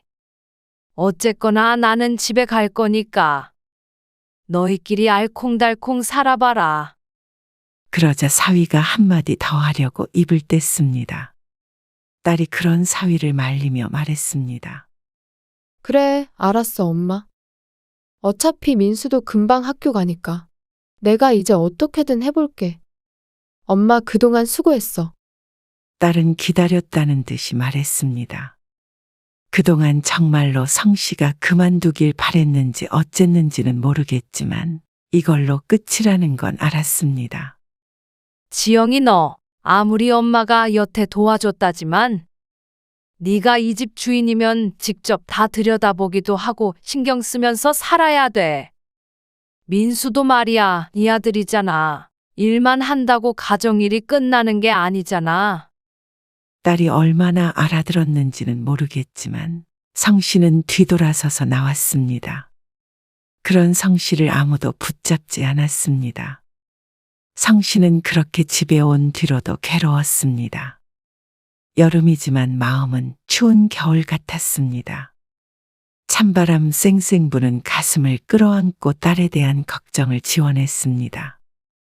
애 봐준 공 없고 자식은 키워봐야 소용없다지만 막상 자신에게 이런 일이 있으니 그 쓰라림을 어쩌질 못했습니다. 성씨는 한동안 딸네 가족에게서 힘들게 정을 때려 노력했습니다. 그동안 서운했던 거, 섭섭했던 것들을 떠올려 보면 아직도 딸과 사위가 괘씸했죠. 그런데 딸은 잘 사는지 연락 하나 없더니 민수가 입학한 뒤 딱 한 달이 지나자 성씨에게 연락이 왔습니다. 엄마, 내가 미안했어. 됐어. 다 지난 일이야. 그동안 마음고생이 많았지만 그 일로 또 이러쿵 저러쿵 따지고 싶지도 않았습니다. 떠올리는 것만으로도 기분이 가라앉았습니다. 왜 전화했니? 그러자 딸이 황당한 소리를 했습니다. 이런 말 꺼내기 나도 힘든데 좀만 더 도와줄 수 없을까? 민수 학교 들어가니까 진짜 너무 힘들다. 당연했습니다. 어린이집은 저녁 늦게까지 아이를 봐주지만 초등학교는 또 달랐겠죠. 그리고 8살이 된다고 손이 많이 가던 애가 금방 철이 드는 게 아니었으니 한 번에 닥친 일들이 쉽지 않았을 것입니다. 일하고 애 돌보고 집안일까지 전부 하려니까 몸이 갈리는 것 같아. 민수 아빠는 뭐 하고? 둘이 해도 일 끝나고 와서 하는 게 한계가 있어. 민수도 방과 후도 보내고 학원도 보내고 하는데 돈도 많이 들고 애도 힘들어해. 그건 안타까운 일이었습니다. 하지만 성씨도 성씨의 입장이 있었습니다. 민수 초등학교 졸업할 때까지만 안 될까? 민수 아빠도 그때 엄마한테 그렇게 말했던 거 반성하고 있어. 그때까지 도와주면 나는 10년 넘게 너 뒷바라지만 하면서 사는 거겠네. 미안한데 엄마도 다시 일하고 있고 너 도와줄 시간이 없다. 엄만데 좀 그러면 안 돼? 딸 위해서 희생 좀 해주면 안 돼? 영원히 해달라는 것도 아니고 앞으로 딱 6년만 더 해달라는 건데 어려워? 안 그럼 나 회사 그만둬야 될 것 같아. 지영아, 남들은 맞벌이 하면서 애 키우고 다 해. 그동안 네가 너무 편히 살아서 더 힘든 거야. 너는 참, 너 편하고 아쉬운 게 먼저지. 엄마 생각은 안 하지. 딸이 말이 없었습니다. 입안이 썼습니다. 너 엄마 병원 다녀오면 손목 좀 어떠냐고 한마디 물은 적이나 있니? 조금만 살림 도와달라고 하면 싫다 그러고. 네 손으로 뭐 하나라도 한 게 있어? 그리고 애가 어린이집에서 어떻게 지냈는지, 무슨 일 있었는지 신경은 안 썼고? 주말에도 나한테 맡기고 네 할 일만 했잖아. 네가 진짜 한 가정의 엄마가 되려면 그 모든 거 다 네 손으로 해야 되는 게 맞잖아. 애도 키워보고 육아의 기쁨도 느끼고. 힘들면 힘든 대로, 어려우면 어려운 대로. 그리고 분명 그때만 느낄 수 있는 교훈도 있을 거야. 조금 힘들다고 도와달라고 투정 부리고 불편해지면 나가라 그러고. 그렇게 살지는 마, 지영아. 엄마는 너 그렇게 안 키웠고 네가 원래 그런 애라고 생각 안 해. 성씨는 딸이 괘씸하기도 했지만 한편으로는 안타깝기도 했습니다. 애초에 다 큰 딸을 이렇게까지 뒷바라지 해준 자신의 잘못이겠죠. 스스로 아무것도 하기도 싫고 편한 것 좋은 것만 취하려 하는 사람이 되었으니 말이죠. 그렇지만 아직 민수 아빠 얼굴 보고 싶지 않어. 너도 마찬가지고. 엄마도 엄마대로 마음 좀 더 추스르면 그때 다시 연락할게. 그땐 예전처럼 서로 안부 묻고 가끔 얼굴 보고 그렇게 지내자. 딸은 말없이 흐느끼다 전화를 끊었습니다. 몇 달 동안 마음을 정리했다고 생각했지만 여전히 상처는 남아 있었습니다. 그것도 치유되려면 꽤나 시간이 필요할 듯했고, 치유가 되더라도 딸과 사위와는 온전히 옛날 같은 관계는 될 수 없을 것 같았습니다. 성씨는 또다시 한숨을 쉬었지만 다시는 똑같이 어리석은 선택을 하는 일은 없을 것이었습니다.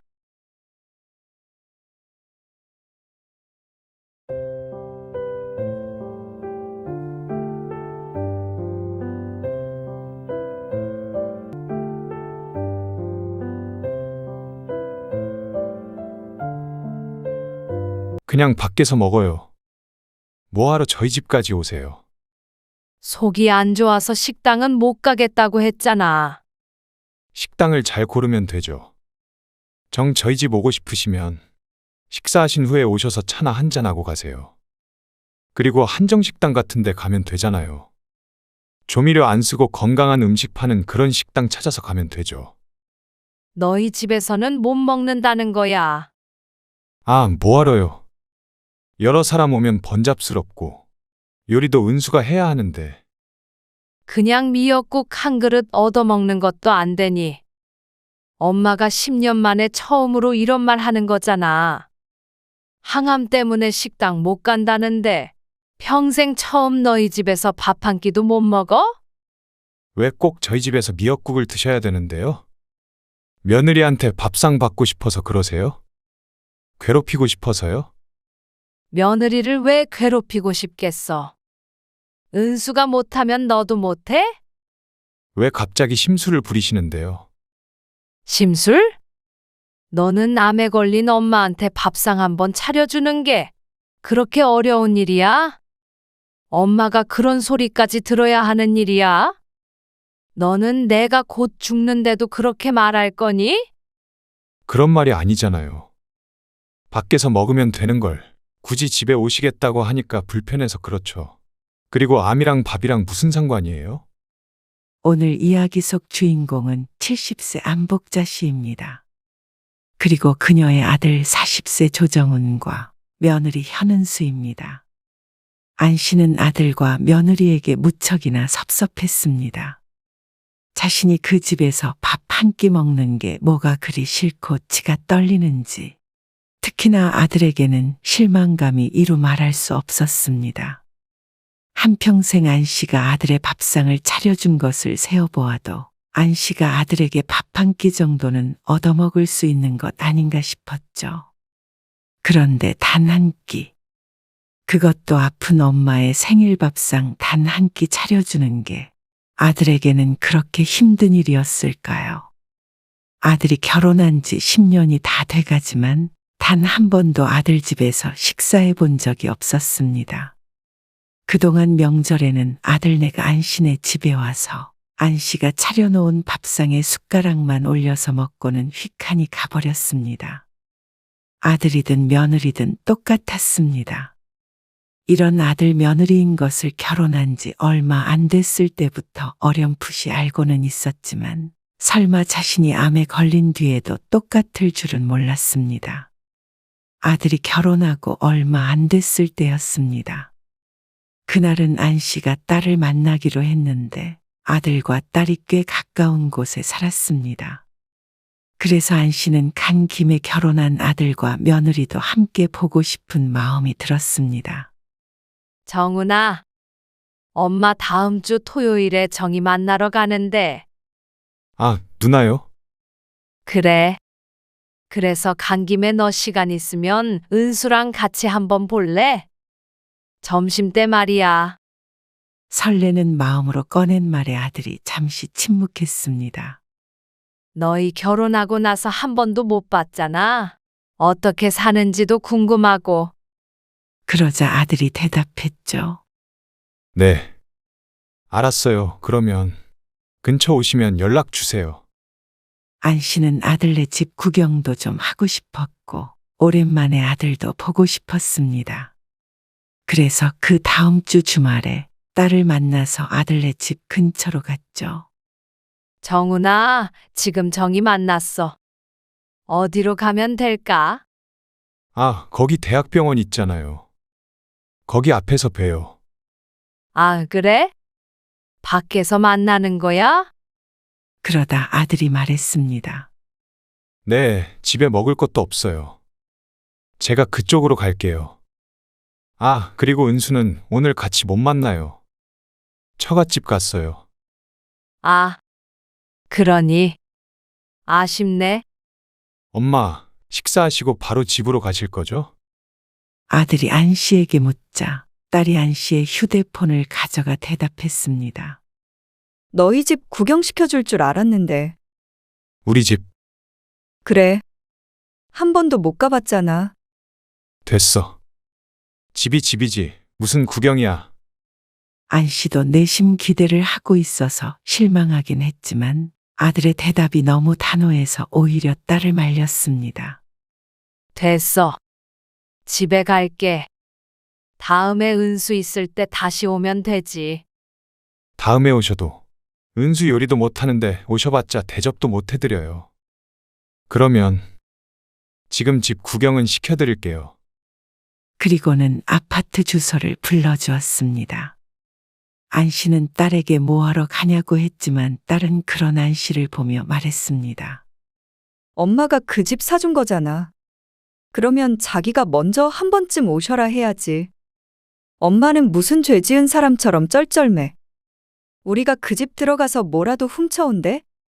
그래도 불편하대잖아. 그러는 정은이 걔는 우리 집도 드나들고 엄마 집도 마음대로 드나들면서. 아이고, 알았다. 그래서 안씨와 딸은 아들네 집으로 갔습니다. 자, 이제 됐지? 밥은 아니, 그냥 밖에서 먹어. 그냥 있는 밥에다 먹으면 되는데 냉장고에 금덩이라도 숨겨놨어. 그러자 아들이 짜증을 내며 말했습니다. 그냥 싫다고. 구경한 데서 부른 거야. 밥 먹으려면 나가자. 안씨와 딸은 아들에게 등 떠밀려 나왔습니다. 남의 집에 쳐들어가서 밥 내놓으라고 한 불안당 같은 취급이었습니다.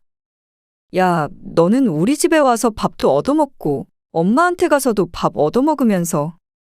딸도 어이가 없는 듯 말했지만 아들은 아랑곳하지 않았습니다. 그리고 식당에서 밥을 다 먹은 뒤에 아들이 얼른 자리에서 일어났습니다. 엄마는 누나가 모셔다 드릴 거지? 그래, 근데 왜 벌써 가? 엄마, 그럼 저 먼저 갈게요. 은수 올 시간 됐어요. 뭐, 올케 오면 같이 차라도 한 잔 마시면 되잖아. 아, 도대체 왜 그래? 누나는 쉬는 날 시어머니 만나고 싶어. 올케는 결혼하고 한 번도 못 봐서 하는 소리지.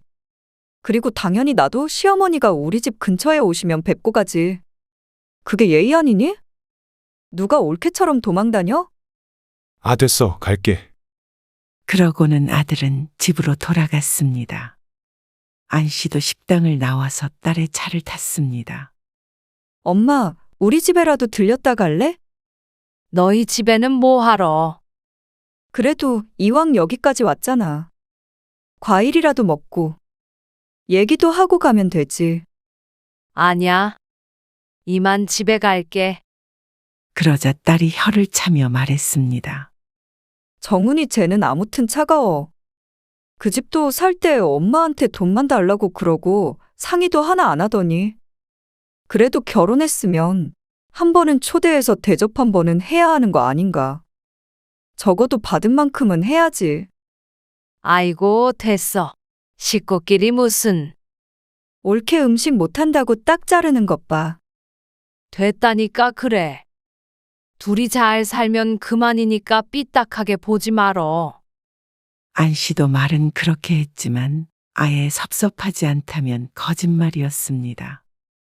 대놓고 말하진 않았지만 아들의 말에서 자신의 방문을 무척거리는 게 느껴졌기 때문입니다. 그래서 그 뒤로 안 씨도 굳이 아들네에 가겠다고 하지도 않았고 아들도 안 씨를 초대하지 않았습니다.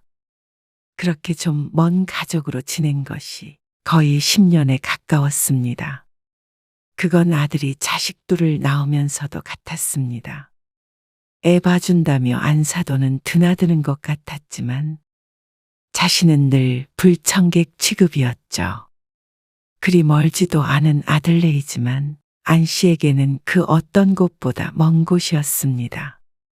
그리고 아들네는 명절 때나 돼야 그 귀한 얼굴들을 비춰주었습니다.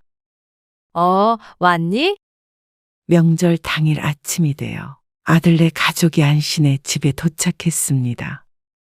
차례를 지내긴 하지만 일손이 안 씨 하나뿐인 이상은 최소한으로만 차렸습니다. 아들은 명절 차례도 지내지 말자고 성화였지만 그래도 평생 지내온 것을 하루아침에 안 하는 게 쉬운 게 아니었고 이렇게 자식들이 찾아오는데 기왕 차리는 거 명절 음식 푸짐하게 차려서 먹이고 싶었습니다. 상을 다 차려놨으니 아들도 며느리도 할 일은 없었습니다. 아들은 양복으로 옷을 갈아입고 어린 손주들은 거실에 며느리는 멀뚱하니 부엌에 서 있었습니다. 그리고 차례를 지내고 식사를 하는 동안에도 안 씨는 아들 며느리 먹을 것 챙겨주느라 정신이 없었죠. 엄마는 왜 안 드세요? 나는 너희 가면 먹을게. 금방 가야 된다며? 이거 곶감도 싸줄 테니까 가지고 가서 먹어. 아들은 밥을 먹으면서 고개를 끄덕였습니다. 아들과 며느리는 식사 후에 그대로 자리에서 일어났습니다. 이거 음식 챙겨가. 안 씨가 큰 쇼핑백에 담긴 음식들을 아들에게 건네주었습니다. 어머니 가볼게요. 안녕히 계세요. 아들 며느리는 서둘러 집을 나갔습니다. 둘이 안 씨네 집에 머물렀던 시간은 2시간도 되지 않았습니다. 그리고 다시 혼자 남은 안 씨는 씁쓸할 수밖에 없었죠. 요즘은 옛날처럼 떠들썩한 명절은 꿈도 못 꿨습니다. 아들, 딸 모두 결혼을 하니 다 같이 모일 일도 없었고 와도 밥만 먹고 가버리기 때문에 명절이라고 해봤자 평소보다 음식만 조금 더 많이 하는 날일 뿐이었습니다. 다들 이렇게 사나보다 하고 체념한 지가 벌써 한참 되었습니다. 뭘 또 이렇게 차렸어? 조금만 하라니까. 차례 지냈던 상도 치우고 설거지를 하고 있는데 점심때쯤 도착한 딸이 말했습니다. 너희도 싸가야지.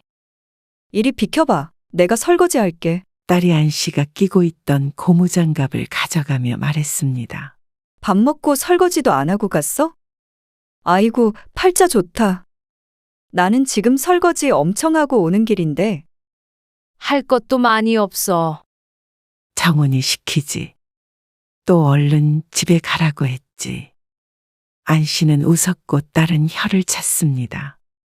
딸은 설거지 후에 밥 먹고 시간을 보내다가 돌아갔습니다.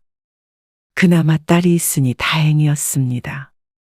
그래서 이렇게 지내는 것도 크게 불만이 없었죠. 그런데 얼마 안 있어 안 씨의 인생을 바꾸는 큰일이 생겼습니다.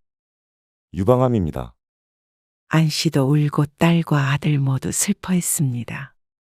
한동안은 곧 죽을 것처럼 정신을 빼놓고 살았죠. 하지만 하늘이 도왔는지 수술은 무사히 받을 수 있었습니다. 안 씨는 한쪽 가슴을 절제하게 되었습니다. 왼쪽 가슴에 살 대신 자리 잡은 흉터에 안 씨는 목욕을 할 때마다 우울했죠. 하지만 수술보다도 남은 상처보다도 안 씨를 괴롭게 하는 것이 항암 치료였습니다. 안 씨는 지금도 고통스러운 항암을 계속 받고 있습니다. 총 3번의 항암 치료를 했고 그 때문에 머리카락이 많이 빠져 늘 모자를 쓰고 외출했습니다. 엄마, 나랑 가발 맞추러 가자. 가발. 요새는 가발이 진짜 머리 같아서 전혀 이상하지도 않대. 매일 모자만 쓰고 다니는 거 지겹잖아. 그나마 딸이 옆에서 살뜰하게 챙겨 살아갈 수 있었습니다. 그리고 항암을 시작한 뒤로 안 씨는 늘 속이 좋지 않아서 식사도 제대로 하지 못했습니다. 살이 많이 빠졌고 외식은 엄두도 못 냈죠. 지치고 우울한 나날의 연속이었습니다. 그런 안 씨에게 어느 날 딸이 말했습니다. 엄마, 이번 생일에는 정훈이네 집에 한번 가자. 정훈이네를 왜? 아니, 이번에 정훈이네 이사도 했잖아. 집들이 겸 엄마 생일 겸 가는 거지 뭐. 3달 전 새로운 집으로 이사를 간 아들네. 그리고 함께 아들네에 가자는 딸에게 안 씨는 흔쾌히 대답을 하지 못했습니다. 정훈이도 그렇게 하자 그래. 아이고, 걔는 말 안 하면 엄마 생일인 줄도 모르지. 거봐. 좋아할지 모르겠다. 내가 말할게. 역시나 아들에게 물어보고 말한 것은 아니었습니다. 과연 아들도 딸의 의견에 알겠다고 할지는 미지수였습니다. 안 씨는 그러지 않을 거라는 생각을 했지만 딸은 무척 적극적이었습니다. 그래도 엄마 수술하고 항암하느라 고생도 하고 그랬는데 그 정도 당연히 못 해주겠어? 여태껏 안 씨의 생일은 딸이 챙겨줬습니다. 매년 미역국 끓여주는 건 딸밖에 없었죠. 딸은 이번엔 안 씨에게 의미가 있는 생일이니까 특별하게 보내자는 취지였습니다. 괜히 부담 주지 마라.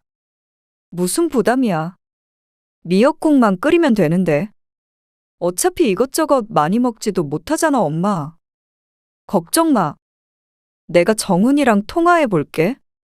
안 씨는 걱정스러웠지만 사람이 아프니 안 하던 짓도 하게 되는 것 같았습니다. 내가 언제 죽을지 모르는데 아들네 집에 가서 미역국 한 그릇 얻어먹는 게 그리 잘못된 것인가 하는 생각도 하게 되었죠. 그런데 그날 저녁 아들이 안 씨에게 전화를 걸었습니다. 엄마, 누나한테 전화 받았어요. 그랬니? 그런데요. 엄마 생신날 그냥 외식하는 게 좋겠어요. 역시나였습니다. 그냥 밖에서 먹어요. 뭐하러 저희 집까지 오세요? 하지만 밖에서 못 먹는 이유가 있었습니다. 알잖아. 엄마 속이 안 좋아서. 항암 수술을 시작한 이후로는 안 씨는 바깥에서 밥을 사 먹지 않았습니다. 늘 속이 좋지 않았고 특히나 식당에서 먹는 밥은 잘 넘기지도 못했습니다. 냄새 때문인지 조미료 때문인지는 모르겠지만 도저히 먹기가 힘들었습니다. 딸도 그것을 알아서 아들네서 먹자고 한 것이었습니다. 식당을 잘 고르면 되죠. 저희 집 오고 싶으시면 식사하신 후에 오셔서 차나 한잔하고 가세요. 안 씨는 대답할 말을 잃었습니다. 안 씨가 침묵하자 아들이 서둘러 말했습니다. 한정식당 같은 데 가면 되잖아요. 조미료 안 쓰고 건강한 음식 파는 그런 식당 찾아서 가면 되죠. 너희 집에서 먹는 건 안 된다는 거구나. 안 씨가 물었습니다.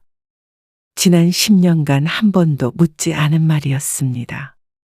아, 뭐하러요? 번잡스럽고 또 요리를 은수가 해야 하는데. 그냥 미역국 한 그릇 얻어먹는 것도 안 되니. 안 씨는 서러운 마음에 아들에게 물었습니다. 그러자 아들이 안 씨의 마음에 비수를 꽂았습니다. 아, 도대체 왜 그러세요? 왜 꼭 저희 집에서 미역국을 드셔야 되는데요? 며느리한테 밥상 받고 싶어서 그러세요? 시어머니니까 괴롭히고 싶어서요? 며느리를 왜 괴롭히고 싶겠어? 은수가 못하면 너도 못해? 제가 미역국을 어떻게 끓여요? 왜 갑자기 심술을 부리시는데요? 심술? 너는 암에 걸린 엄마한테 밥상 한번 차려주는 게 그게 그렇게 어려운 일이야? 엄마가 그런 소리까지 들어야 하는 일이야? 너는 내가 곧 죽는데도 그렇게 말할 거니? 그런 말이 아니잖아요. 밖에서 먹으면 되는 걸 굳이 집에 오시겠다고 하니까 불편해서 그렇죠. 그리고 암이랑 밥이랑 무슨 상관이라고 자꾸 암 타령을 하세요. 또 수술도 잘 됐잖아요. 안 씨가 대꾸하지 않자 아들은 한숨을 쉬었습니다. 아무튼간 외식하실 거면 참석하고요. 아니면 누나한테 해달라고 하세요. 그런 말을 듣고도 더 말을 이을 수가 없었습니다. 전화를 끊고 한참 속상해 있었습니다. 아들네서 밥 한 끼 얻어먹는 게 이렇게 힘들고 욕먹을 일인 줄은 몰랐습니다. 자신이 가는 걸 반가워하지 않는다는 것은 알고 있었지만 이 정도로 질색할 줄은 몰랐습니다. 아들 며느리가 싫다는데 뭐하러 가나 싶어 그동안 가지 않았지만 안 씨도 아들의 이런 반응은 당황스러울 정도였습니다. 그리고 딸도 아들에게서 연락을 받았는지 어쨌는지 그날 저녁 안 씨네 집으로 왔습니다. 아무래도 생일날은 그냥 우리 집에서 밥 한 끼 먹자. 엄마가 맛있는 거 해줄게. 엄마 생일인데 왜 엄마가 맛있는 걸 해줘? 정훈이가 뭘 했어? 또 싸가지 없이 말했지? 그냥 식당 가자는데. 뭐? 아니 내가 그렇게 알아듣게 말했는데 엄마한테도 그 소리해? 무슨 그런 놈이 다 있어? 엄마 식당에서 밥 못 먹는 거 뻔히 알면서? 딸이 화를 내며 말했습니다. 그리고 인터넷에 사진 올리는 거 보니까 이사했다고 집들이도 하고 했더라. 무슨 그런 나쁜 것들이 다 있어? 식구들이 와서 밥 먹는 건 그렇게 싫고 남은 괜찮은 거야? 안 씨도 착잡한 심정이었습니다. 딸이 아들에게 따지려는 걸 안 씨가 뜯어 말려야만 했습니다. 이렇게 생일상 받아봤자 전혀 기쁘지 않았으니 말이죠. 결국에는 안 씨의 생일날 딸과 사위가 안 씨네 집으로 와서 미역국을 끓여줬습니다. 그리고 뒤늦게 아들도 왔는데 며느리와 아이들은 없었습니다. 너 왜 혼자 와? 왜? 시어머니 생신인데 올케는 왜 안 와? 누나나 엄마가 이럴까봐 안 데리고 온 거지. 우리 집에서 밥 안 먹었다고 한 소리 하려는 거 아니야? 그러자 안 씨보다 오히려 딸이 더 화가 나 말했습니다. 너희 정말 그러는 거 아니야. 그게 그렇게 어려워? 엄마 생신인데? 아, 그러면 누나가 하면 되잖아. 그깟 밥이 뭐라고 자꾸 이래. 결국에 내가 했잖아. 누가 생일상 차리는 거 힘들어서 그래? 너 지금까지 엄마 생신이라고 미역국 하나라도 끓여드려 본 적 있어? 너는 그렇게 평생 엄마한테 받아먹고는 결혼하면 끝이라 이거야? 아, 왜 남의 집에서 밥을 먹어? 뭐? 남의 집? 그러면 왜 엄마한테 남의 집을 사달라 그랬어? 이거 아주 나쁜 놈이네. 너는 엄마 생신에 와서 남이라고 하고 싶니? 그게 아니라 또 오면 은수가 밥 차리고 해야 하잖아. 그걸 누가 좋아해? 서로 불편하게 왜 집에서 먹어야 하느냐는 거지. 그냥 밖에서 사 먹으면 되지. 너는 자식으로서 한 번을 그렇게 못해? 그것도 엄마 항암하면서 함들다는데 굳이 밖에서 먹자고 해가면서? 그래, 네 말대로 이게 남이지 뭐야? 그리고 언제 올케한테 밥 차리래? 올케가 밥하는 거 그렇게 싫으면 네가 하면 되잖아? 아니, 우리 집에서 밥 먹자는 소리가 당연히 그 소리지. 그게 그 소리로 들리면 네가 잘못된 거지. 우리가 잘못된 거니? 그리고 설사 올케가 차리게 된다고 하더라도 그러면 안 돼?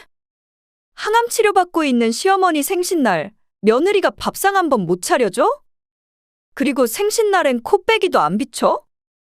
이게 말이나 되니? 거봐. 이렇게 난리칠까봐 내가 안 데리고 온 거잖아. 참 어이가 없다. 엄마가 시집살이라도 시킨 것 같네. 지난 10년간 만난 게 몇 번이나 된다고 그래? 올케는 그냥 시집에 시자만 들어가도 부들부들하는 거잖아. 정이야, 됐어. 그만해. 언성을 높이는 딸과 아들을 말렸습니다. 그러자 아들이 이번엔 안 씨를 향해서 말했습니다. 엄마도 그래요. 항암 때문에 힘들면 그냥 집에서 이렇게 식사하면 되지. 왜 굳이 오겠다고 하셔가지고 서로 서운하게 그러세요. 도대체 누가 서운하다는 건지 모를 일이었습니다. 정작 서운한 사람에게 서운하다 하니 황당했죠. 너는 생판 남한테도 그렇게는 안 하겠다. 안 씨는 서글프게 중얼거렸습니다. 아들은 끝까지 안 씨 탓만 했고 그런 아들의 대꾸에 딸도 열불이 났는지 가슴을 퍽퍽 쳤습니다. 더 이상 이런 대화를 하는 걸 보고 싶지 않았습니다. 오랜만에 아들, 딸 함께 모였는데 생일이 엉망이었습니다. 앞으로는 내 생일이고 뭐고 그냥 챙기지 마. 나도 너희 집에 간다고 괜히 연락하고 그렇게 안 할 테니까. 결혼했으니까 엄마 아들이 아니라 며느리 남편이라고 생각하세요. 그러면 서로 이렇게 얼굴 붉힐 일 없잖아요. 뭐? 너 그게 엄마한테 할 소리야. 알았대도 그러네. 정훈이 너는 그만 가봐라. 아들은 생바람만 남기고 나가버렸습니다. 정이 너도 이만 가고. 혼자 있고 싶어. 엄마, 그래도 밥은 먹어야지. 우리끼리 먹으면 되잖아. 생일인데. 속이 안 좋아서 못 먹겠어. 미역국은 냉장고에 넣어놨다가 내일 아침에 먹을게. 고마워. 딸도 속상한 상태로 그렇게 집으로 돌아갔습니다. 그리고 집에 혼자 남게 되니 이런저런 생각이 들었습니다. 자식이 결혼하면 내 자식이 아니라고 생각하고 살아야 한다더니 그게 사실인 듯 했습니다. 딸을 보면 세상 모든 자식이 그렇지 않다는 건 알겠지만 적어도 아들은 이제 더 이상 안 씨의 자식이 아닌 듯 했죠.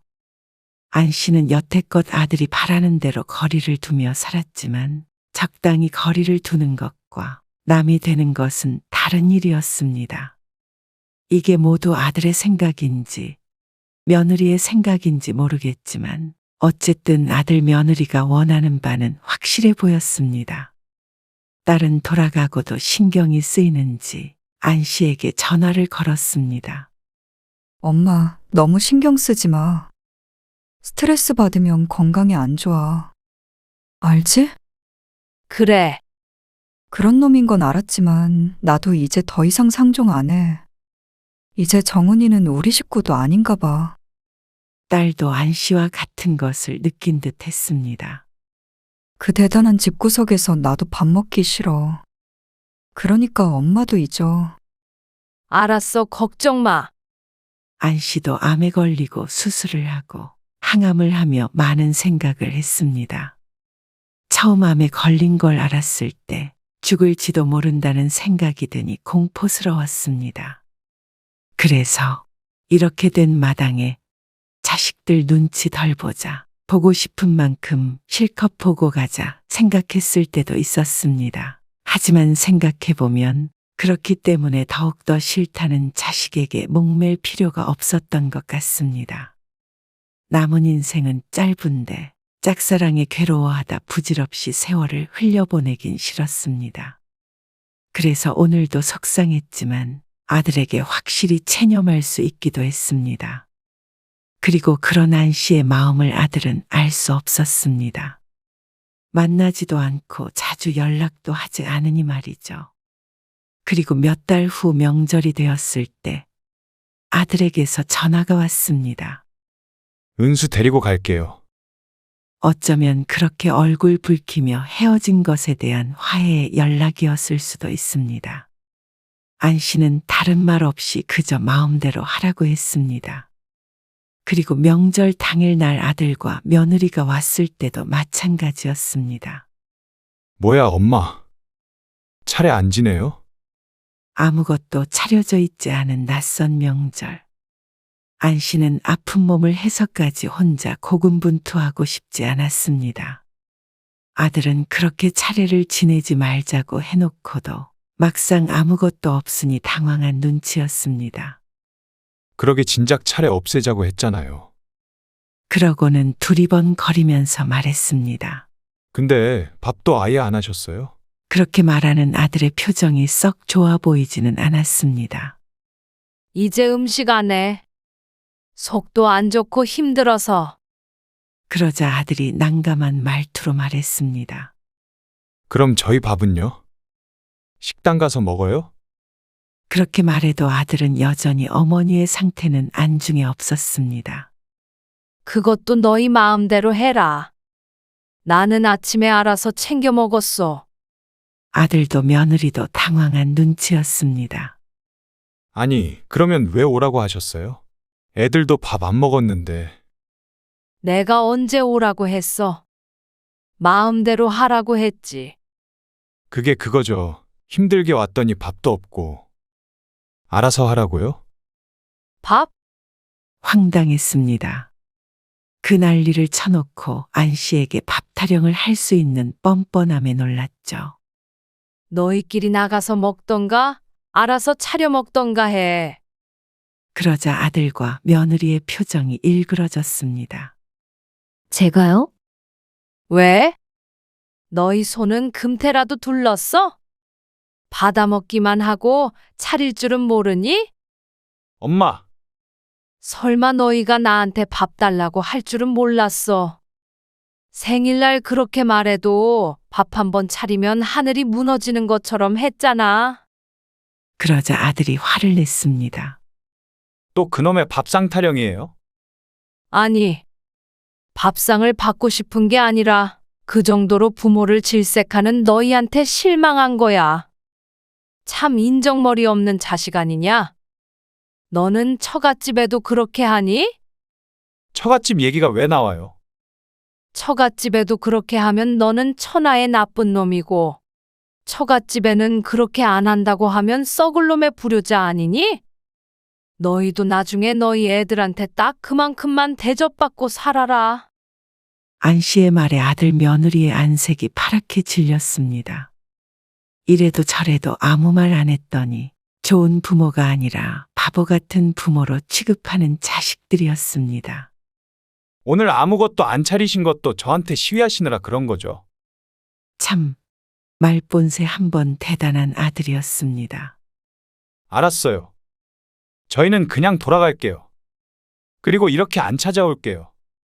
대접도 안 해주는 시집에 어느 며느리가 또 오고 싶겠어요.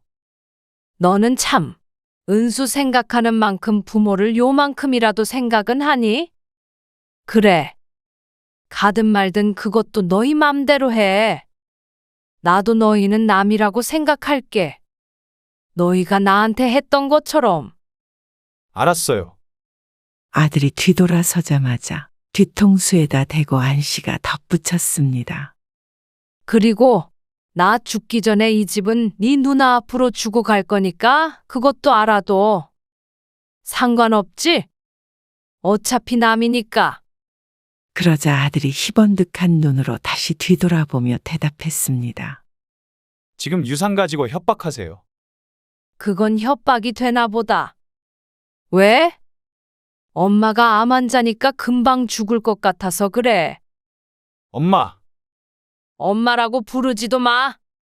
남처럼 살라며? 나도 남한테는 내 재산 안 줘? 나도 나한테 잘하는 자식이 좋지. 피만 이어져 있는 남보다도 못한 자식은 필요 없다. 그러자 아들이 말문이 막힌 듯 입만 뻐끔거렸습니다. 간다며? 어서 가봐. 문 걸어 잠궈야 하니까. 아들이 안 씨에게 했던 것처럼 이번엔 안 씨가 아들을 현관 밖으로 밀어냈습니다. 그리고는 딸깍하고 문을 잠가버렸죠. 마지막에 본 아들의 허탈한 표정. 돈이 걸려 있어야 부모를 부모처럼 생각하는 듯 했습니다. 그리고 실제로도 며칠 뒤에 아들이 연락이 왔습니다. 엄마, 저희 집에 오세요. 그때 못해드린 미역국 끓여드릴게요. 한 발짝 양보한 듯한 말에 안 씨는 헛웃음이 나왔습니다. 아들은 안 씨를 머저리로 생각하는 듯 했습니다. 그런다고 내 마음 변하지 않으니까 싫은 일 할 것 없어.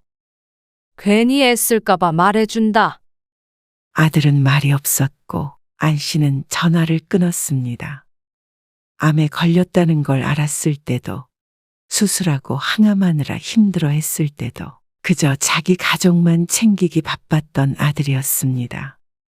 사람이 힘들어 보니 진짜 나를 위해주는 사람과 아닌 사람이 구분이 됐습니다. 그게 자식일지라도 날 생각해주지 않는 사람을 품에 안고 살아가고 싶지 않았습니다. 한 치 앞도 못 보는 게 인생인데 앞으로는 좋은 것만 먹고 좋은 말만 듣고 좋은 사람하고만 살아가고 싶었습니다. 가슴 한켠이 뚫린 듯한 기분이 들었지만 이것도 시간이 해결해 줄 문제였습니다.